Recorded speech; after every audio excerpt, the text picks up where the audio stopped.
नमस्कार जोहार, आप देख रहे हैं दी फोर्थ पिलर और मैं हूं अंशु। कैरव गांधी अपहरण कांड मामले में कई अहम खुलासे हुए हैं।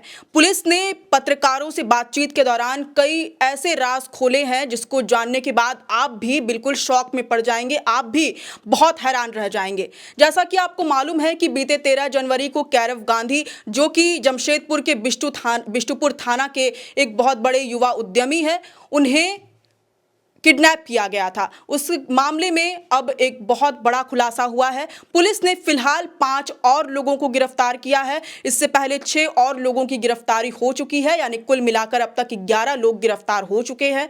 और पुलिस ने यह भी बताया है कि इस मामले को बहुत ही पेशेवर अंदाज में अंजाम दिया गया। कैसे कैरव गांधी की 6 महीने तक रेकी की गई, उसकी सारी गतिविधियों, उसकी लाइफस्टाइल पर नजर रखा गया और कैसे इस पूरे अपहरण कांड को बिल्कुल पेशेवर अंदाज में, बिल्कुल शातिराना अंदाज में अंजाम दिया गया। इस सब के बारे में आपको आज विस्तार से बताएंगे।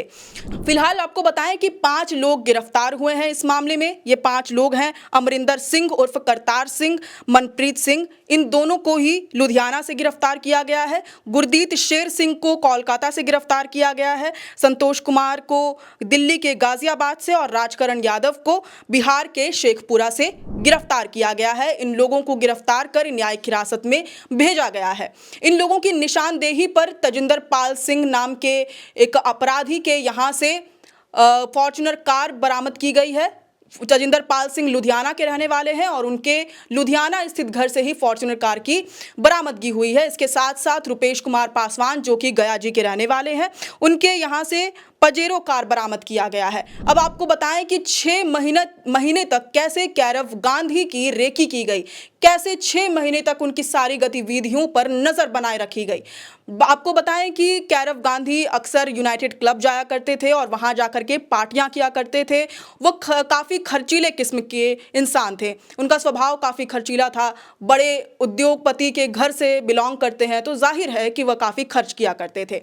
इन सब पर अपराधियों की नज़र बनी हुई थी। अमरिंदर सिंह उर्फ करतार सिंह, जिसकी गिरफ्तारी लुधियाना से हुई, वो इस पूरे केस का मास्टरमाइंड है और उसी ने मिल करके अपने साथियों के साथ इस पूरे घटनाक्रम को अंजाम दिया, उसकी कैरव गांधी का अपहरण किया। कैरव गांधी की गतिविधियों पर नजर रखने के लिए 6 महीने पहले ही पूरी तैयारी कर ली गई थी। 6 महीने पहले ही साकची के, जमशेदपुर की साकची स्थित एक किराए का मकान लिया गया और वहीं रह करके इस पूरे अपहरण कांड की प्लानिंग तैयार की गई और कैरव गांधी के ऊपर नज़र बनाए रखी गई कि कब वो घर से निकलते हैं, कब वो कंपनी जाते हैं, कब वह क्लब जाते हैं, कब वो पार्टी करते हैं, कितने पैसे खर्च करते हैं। इन सभी पहलुओं पर नज़र बनाए रखी गई और वहीं से इस पूरे उस अपहरण कांड की प्लानिंग तैयार की गई। अब आते हैं 13 जनवरी यानी कि वारदात वाले दिन पर कि उस दिन पूरे वारदात को कैसे अंजाम तक पहुंचाया गया। दरअसल अमरिंदर सिंह, गुड्डू सिंह, इमरान, रमीज और उसके साथ ही पुलिस की वर्दी पहन करके इस पूरे घटनाक्रम को अंजाम देते हैं। अमरिंदर सिंह और उसके साथ ही लुधियाना से पहले चांडिल पहुंचते हैं फॉर्च्यूनर कार से, उसी फॉर्च्यूनर कार से जिसका जो तजिंदर पाल सिंह के यहाँ से बरामद किया गया था। फॉर्च्यूनर कार से वो लुधियाना से सड़क मार्ग के जरिए चांडिल पहुँचते हैं। इसके बाद वो लोग मकान में ठहरते हैं और अपना ड्रेसअप चेंज करते हैं, वर्दी पहनते हैं, पुलिस की वर्दी पहनते हैं। अमरिंदर सिंह, जो इस केस का मास्टरमाइंड है, वो खुद को डीआईजी के रूप में पेश करता है और बाकी उसके जो साथी हैं वो लोग सिपाही के ड्रेस में, उनके वेशभूषा में तैयार होते हैं। जब कदमा सुनारी लिंक रोड पर कैरव गांधी अपनी गाड़ी लेकर पहुंचते हैं, उस दौरान ये लोग यानी कि जो अपराधी हैं वो लोग स्कॉर्पियो से पहुंचते हैं और उसकी गाड़ी को ओवरटेक करते हैं। कैरव गांधी के सामने वो लोग पुलिस के तौर पर पेश आते हैं और अपराधी बाकी उन्हें घेर लेते हैं। सिपाही के तौर पर जब अपराधी उन्हें घेरते हैं कैरव गांधी को, तब वो इशारे में बताते हैं कि ये यानी कि अमरिंदर सिंह डीआईजी हैं, जल्दी से थाने चलो। और कैरव गांधी बिल्कुल 1 मिनट के अंदर ही इनके झांसे में आ जाते हैं और स्कॉर्पियो में बैठ जाते हैं, अपनी गाड़ी वहीं छोड़ देते हैं और पुलिस यानी कि अपराधियों के स्कॉर्पियो में बैठ जाते हैं। इसके बाद कैरव गांधी को लेकर के अपराधी डोभी नाम के एक जगह पे पहुंचते हैं और वहां पर उपेंद्र सिंह, रुपेश पासवान और उसके साथियों को सौंप देते हैं।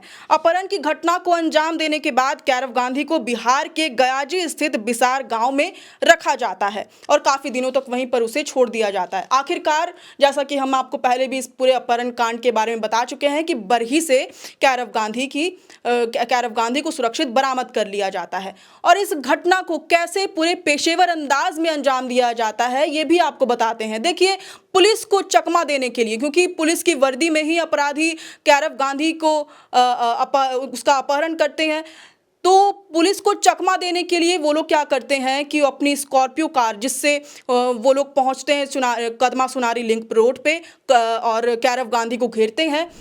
उस गाड़ी का नंबर होता है 1234, वही नंबर जो कि जमशेदपुर के उद्यमी संदीप मल्होत्रा की कार का नंबर है।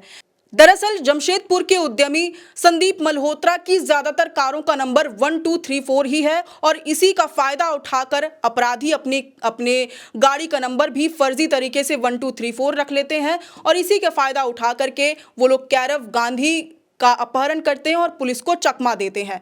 आपको बताएं कि ये जो अपराधी हैं ये सब साइबर एक्सपर्ट हैं और साइबर ठगी को भी अंजाम दिया करते हैं। आपको बताएं कि वीपीएन ऐप के जरिए इंडोनेशिया के फर्जी नंबर से कैरव के पिता देवांग गांधी को कॉल किया गया था और उससे फिरौती की मांग की गई थी। ये सब तभी पॉसिबल हो पाया जब इन लोगों को साइबर अपराध के बारे में अच्छी खासी जानकारी थी। अब इस अपहरण कांड की एक अहम कड़ी के बारे में बताते हैं। हम बात कर रहे हैं तजिंदर पाल सिंह की, जो कि लुधियाना के रहने वाले हैं। लुधियाना स्थित उनके घर से फॉर्च्यूनर कार की बरामदगी हुई थी। हम उसी तजिंदर पाल सिंह के बारे में बात कर रहे हैं। दरअसल तजिंदर पाल सिंह स्कूल जाने वाले बड़े बड़े घर के बच्चों को अपना निशाना बनाया करता था। साथ ही वैसे युवा जो कि अक्सर क्लब जाया करते हैं, पार्टियां किया करते हैं, उन पर भी तजिंदर पाल सिंह की नज़र बनी हुई थी और उन्होंने ही कैरव गांधी के बारे में अपने गिरोह के लोगों को बताया था और उन्हें इसकी जानकारी दी थी, जिसके बाद अपहरण की प्लानिंग बनी और आखिरकार इसे 13 जनवरी को अंजाम दिया गया। कैरव गांधी को कदमा सुनारी लिंक रोड से उठा लिया गया और उनका अपहरण कर लिया गया।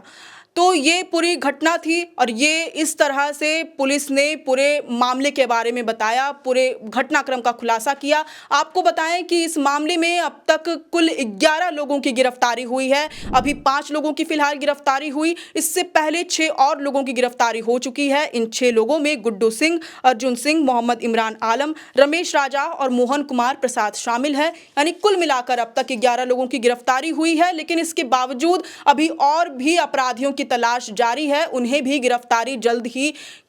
गिरफ्तारी जल्द ही हो सकती है। फिलहाल इन सभी को न्यायिक हिरासत में लिया गया है और ये पूरा मामला है। इस पूरे मामले में अब तक इतने बड़े बड़े खुलासे हुए हैं जिसके बारे में हमने आपको बिल्कुल विस्तार से बताया।